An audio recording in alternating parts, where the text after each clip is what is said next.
Ini bentuk barang gede kanggo pengungkapan final konsep juga sederhana belum nek komunikasi kita lebih jadi komunikasi kita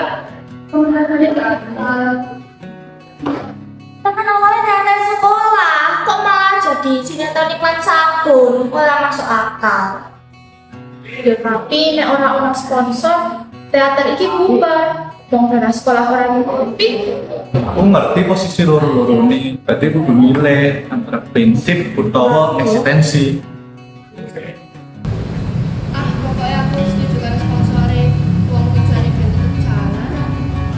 Kita, teater iki oleh saka idealisme.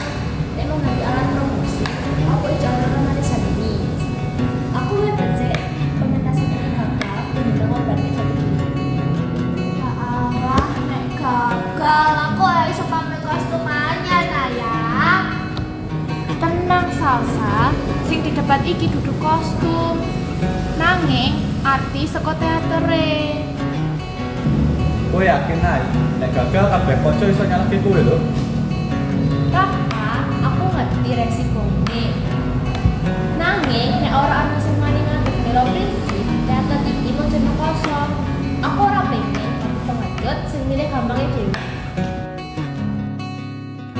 Sakwise adu argumentasi sengit, kabeh dadi meneng lan mikir.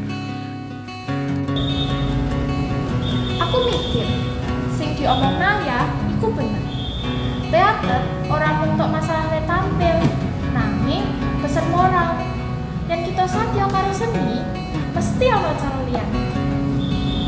yo aku mau nek gagal nanging aku ora pengen disebut nyalati teater sing udah jadi jiwa kita. Oke, nek gagal minimal gagal kanthi martabat. Sing penting kita wis jaya. Ya wis, aku nyengku keputusan iki. Teater tetep maju nganggo karya asli tanpa sponsor manipulatif. Ing urip, kadang kita kudu milih manut gampangke urip utawa satya marang nilai sing dipercaya. Kaya Kumbakarna sing satya marang negarane, bocah-bocah iki uga wis milih setya marang seni. Senajan resikone abot, keberanian iku sing nggawa uripe dadi teater sejati.